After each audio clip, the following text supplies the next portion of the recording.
कालू कौवा और गोरी कौवी हर रोज रात को अपने घर से निकलते और पक्षियों के घरों में चोरियां करते। कालू जी, मैं पेड़ पर बैठकर ध्यान रखती हूँ, तुम जल्दी से तोते के घर में जाओ और तोते का भोजन चुरा लाओ।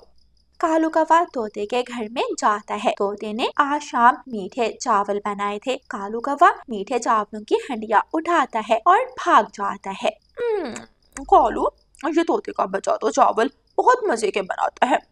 अब जिस दिन भी तोता चावल बनाएगा, हम तोते के चावल चोरी करके खा लिया करेंगे।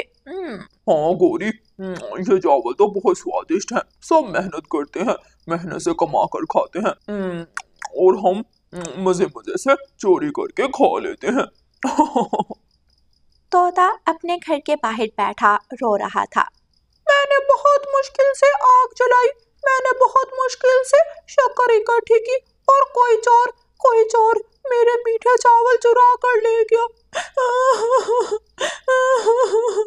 रानो चिड़िया वहां से गुजरती है तो तोते को रोता हुआ देखकर तोते के पास आ जाती है। तोते भैया, क्या हुआ? आप क्यों रो रहे हो? रानो चिड़िया, जंगल में कोई चोर है। कोई चोर हर रोज मेरा भोजन चुरा कर ले जाता है। आज रात मैंने मीठे चावल बनाए थे और चोर मेरे मीठे चावल चुरा कर ले गया। तोते भैया, मैं क्या बताऊं, कल मेरी रोटी भी किसी ने चुरा ली थी। मेरे बच्चों ने एक रोटी खाई, मैंने एक रोटी रख दी, वो रात को चोर रोटी चुरा कर ले गया। हम भूखे मर जाएंगे और वो चोर हमारी चीजें चोरी कर करके खाता रहेगा। आखिर कब तक रानो चिड़िया ऐसा चलेगा? तोते भैया, आप परेशान मत हो। चोर जितना भी अक्लमंद क्यों ना हो, एक ना एक दिन पकड़ा ही जाता है और फिर उसे सजा जरूर मिलती है। दोपहर का वक्त था। रानो चिड़िया अपने घर में बैठी थी। गोरी कौवी और कालू कौवा रानो चिड़िया के खेत में जाते हैं। कालू देखो, रानो चिड़िया के खेत में कद्दू की सब्जी तैयार है। हम रानो चिड़िया की कद्दू की सब्जी चोरी कर लेते हैं। फिर गोरी कौवी और कालू कौवा रानो चिड़िया के खेत से कद्दू तोड़ते हैं और भाग जाते हैं। गुड़िया बेटी, आप प्याज काट लें और मैं खेत से सब्जी लेकर आती हूँ। आज हम कद्दू बनाएंगे। मैं खेत से कद्दू लाती। रानो चिड़िया जैसे ही खेत में पहुँचती है, वो हैरान रह जाती है क्योंकि कद्दू की बेल पर एक भी कद्दू नहीं था। सभी कद्दू किसी ने चोरी कर लिए थे। तोते ने सच कहा था, अगर ऐसे ही चलता रहा तो हमारा सारा भोजन चोरी होता रहेगा और हम भूख से मरेंगे। लेकिन मैं उस चोर को पकड़ कर रहूंगी। फिर दूसरे दिन रानो चिड़िया जंगल के सभी पक्षियों को इकट्ठा करती है और सबको बताती है। दोस्तों, आज मैं अपने घर में फलों का हलवा बना रही हूँ। चिड़िया रानी, क्या तुम थोड़ा सा हलवा मुझे भी दोगी? हलवा मैं भी खाऊंगा। चिड़िया रानी, मुझे भी हलवा जरूर देना। बुलबुल, मैना, कौवा और कौवी सब बैठे हुए थे। रानो चिड़िया सबको बताती है क्योंकि रानो चिड़िया जानती थी चोर कोई बाहर का नहीं, चोर उसी के जंगल का पक्षी है। सभी पक्षियों को बताने के बाद रानो चिड़िया लुहार पक्षी के पास जाती है और लुहार पक्षी से कहती है, चाचा लुहार पक्षी, मुझे एक लंबी लोहे की सुलाख बना कर दे। चिड़िया रानी, लोहे की सुलाख तुमने क्या करनी है? चाचा लुहार, कोई चोर पक्षी हमारा भोजन चोरी करता है, मैंने चोर पक्षी को सजा देनी है। रानो चिड़िया लुहार पक्षी से लोहे की सुलाख लेती है और घर चली जाती है। मम्मा, आप लोहे की सुलाख से क्या करेंगी? बच्चों, बस आप देखते जाओ, आज वो चोर जरूर हमारे घर फलों का हलवा चोरी करने आएगा और मैं उस चोर को सजा दूंगी। रानो चिड़िया हंडिया चूल्हे पर चढ़ाती है और फलों का हलवा बनाने लगती है। फलों के हलवे की खुशबू दूर दूर तक जा रही थी। कालू जी, रानो चिड़िया के घर में फलों का हलवा बन रहा है। मेरा तो भूख से बुरा हाल है। दिल कर रहा है अभी जाकर रानो चिड़िया का हलवा चुरा लाऊं। नहीं गोरी, हम दिन में चोरी नहीं करेंगे। अगर दिन में रानो चिड़िया के घर चोरी करने गए तो हम पकड़े जाएंगे। तो फिर कालू, रात को जाना और रानो चिड़िया का सारा हलवा चुरा लाना। रानो चिड़िया फलों का हलवा बनाकर खिड़की के पास रख देती है और लोहे की सुलाख चूल्हे में गर्म होने के लिए रख देती है। चिड़िया को घर के बाहर किसी की आहट महसूस होती है। बच्चों, चोर आ गया, ऊंची आवाज से मत बोलना, अब चोर जरूर हमारे घर में आएगा। लेकिन चिड़िया के दरवाजे पर दस्तक होती है। नहीं, ये चोर तो नहीं, चोर दरवाजे पर दस्तक देकर तो नहीं आता। रानो चिड़िया ऐसे कहते हुए दरवाजा खोलती है तो बाहर तोता खड़ा था। चिड़िया बहन, मुझे बहुत भूख लगी थी, क्या तुमने अभी तक फलों का हलवा नहीं बनाया? तोते भैया, फलों का हलवा तो मैंने बना लिया था। आए आए, मैं आपको फलों का हलवा दे। रानो चिड़िया एक प्लेट में फलों का हलवा डालकर तोते को दे देती है। तोता फलों का हलवा खाता है और चिड़िया को धन्यवाद बोलकर वहाँ से चला जाता है। कबूतर कबूतर, जल्दी से जाओ, रानो चिड़िया ने फलों का हलवा बना लिया है। जाओ तुम भी रानो चिड़िया से जाकर फलों का हलवा लेकर खा लो। फिर कबूतर भी जल्दी से रानो चिड़िया के पास आता है और रानो चिड़िया से फलों का हलवा मांगता है।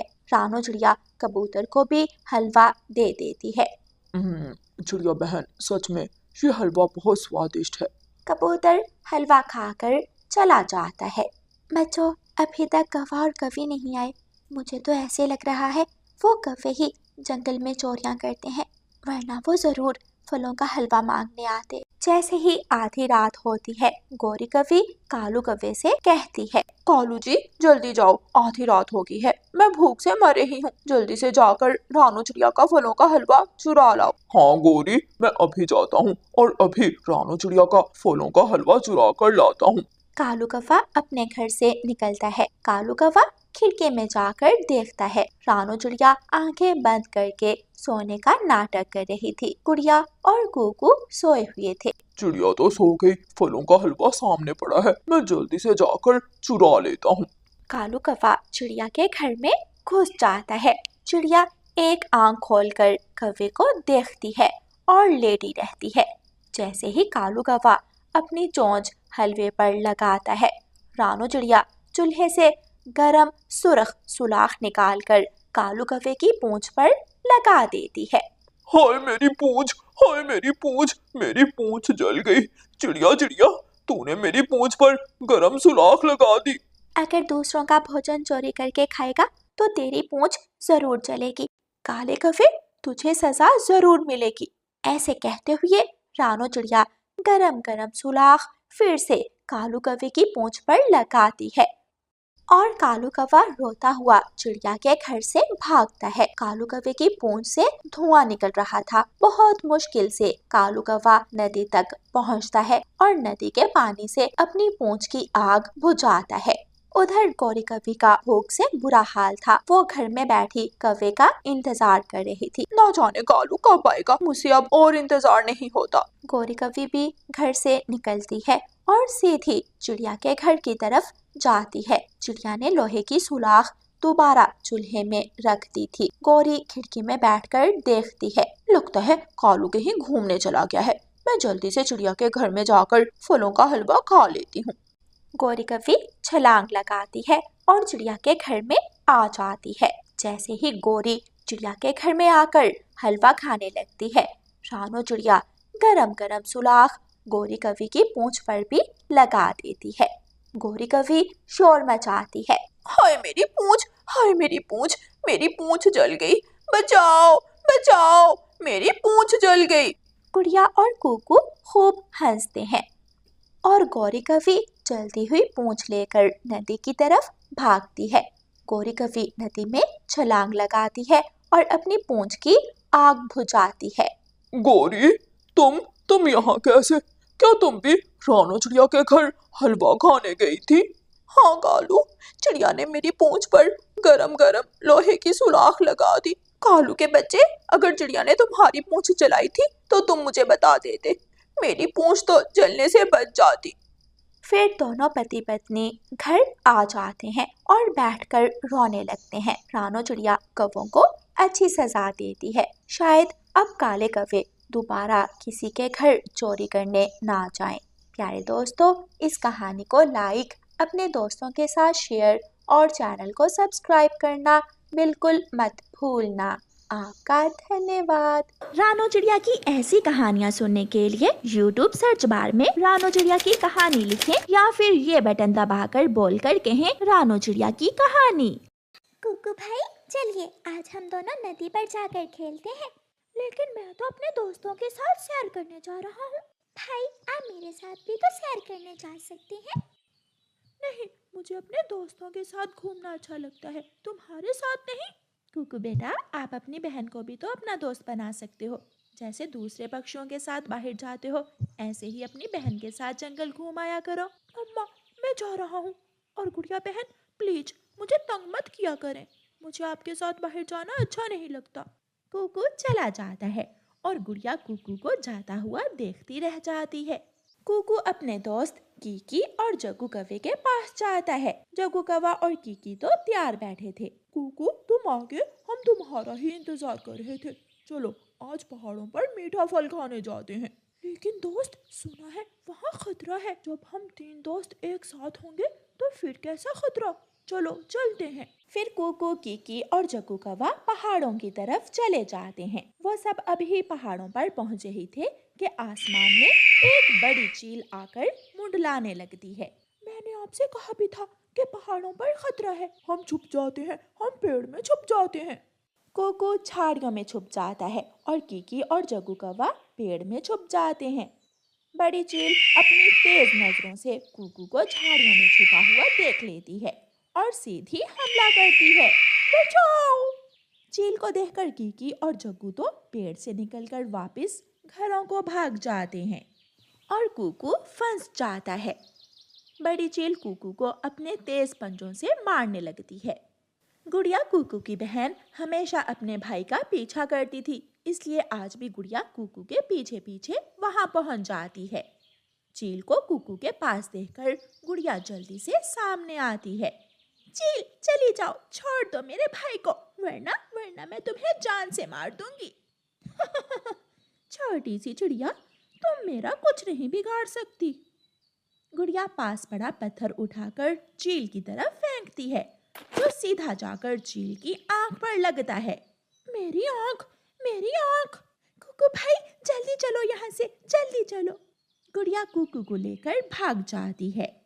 गुड़िया कुकू भाई को लेकर सीधी बुलबुल डॉक्टर के पास जाती है। बुलबुल, बुलबुल डॉक्टर, जल्दी से मेरे भाई के पंख पर पट्टी बांध दो। मेरे भाई के पंख से खून बह रहा है। ये तो किसी चील के पंजों के निशान है। गुड़िया बहन, बहुत दर्द हो रहा है। फिर बुलबुल डॉक्टर कुकू के पंख पर पट्टी बांध देती है। बच गए, हम तो बच गए। यार जग्गू, कुकू को वो चील खा गई होगी। अगर किसी ने पूछा कि कुकू कहाँ है तो तुम कहना हमें क्या मालूम, वरना सब पूछेंगे कि हम अपने दोस्त को अकेला छोड़कर क्यों आए। रानो चिड़िया परेशान थी। जब कुकू शाम तक घर नहीं आता तो मम्मा चिड़िया कौवों के घर आती है। जग्गू चिड़िया को देखकर डर जाता है। बेटा जग्गू, कुकू कहाँ है? वो तो आपके साथ खेलने गया था। आंटी आंटी, मुझे नहीं मालूम। मैं और कीकी तो आज दूसरे जंगल गए थे। हम तो अभी अभी वहाँ से आए हैं। ये मेरा बेटा कुकू कहाँ चला गया है? मम्मा चिड़िया कीकी से पूछने कबूतर के घर जाती है तो कीकी भी यही कहता है। आंटी आंटी, मैंने तो सुबह से कुकू को कहीं भी नहीं देखा। शायद मेरा कुकू कहीं दूर चला गया है। मम्मा चिड़िया परेशान होकर घर वापस जाती है तो कुकू घोंसले में लेटा हुआ था और गुड़िया पास बैठी थी। मेरा बेटा कुकू, कुकू बेटा, आपके पंख पर क्या हुआ है? मम्मा, कुकू भाई पहाड़ों पर गया था कि चील ने हमला कर दिया। कुकू बेटा, कितनी बार कहा है कि अकेले पहाड़ों पर मत जाया करो। मम्मा, मेरे दोस्त भी मेरे साथ थे, लेकिन जब मुझ पर मुश्किल समय आया तो वो मुझे छोड़कर भाग गए। क्या जग्गू और कीकी आपके साथ थे? मैं अभी उनसे पूछ कर आई हूँ आपका, लेकिन उन्होंने मुझे कहा कि वो दूसरे जंगल गए हुए थे आज। हाँ मम्मा, मुझे सब मालूम हो गया है कि ऐसी दोस्ती सिर्फ मतलब की होती है। सच्चा दोस्त वही होता है जो मुश्किल में काम आए, जैसे मेरी बहन गुड़िया। मम्मा, मेरी और कुकू भाई की पक्की दोस्ती हो गई है। अब तो कुकू भाई मेरे साथ जंगल घूमने भी जाया करेगा। अच्छा, ये तो बहुत खुशी की बात है। फिर दूसरे दिन कुकू और गुड़िया अपने घर से निकलते हैं। जब वो दोनों बहन भाई नदी पर जाते हैं तो वहाँ कीकी और जग्गू भी आ जाते हैं। कुकू कुकू, चलो आज मकई खाने जाते हैं, बहुत मजा आएगा। हम वहाँ खूब मौज मस्ती करेंगे। जो मुश्किल में साथ ना दे वो दोस्त नहीं होता। मेरी बहन गुड़िया ही मेरी दोस्त है। अब हम जहाँ भी जाएंगे इकट्ठे ही जाएंगे। चलो गुड़िया बहन, मुझे अब किसी की दोस्ती की कोई ज़रूरत नहीं है। कुकू गुड़िया को साथ लेकर वहाँ से चला जाता है। दोस्त कीकी, हमने कुकू को धोखा देकर बहुत बुरा किया। अब वो कभी भी हमारी दोस्ती का विश्वास नहीं करेगा। जग्गू, बात तो कुकू ने ठीक की है। दोस्त वही होता है जो मुसीबत में काम आए।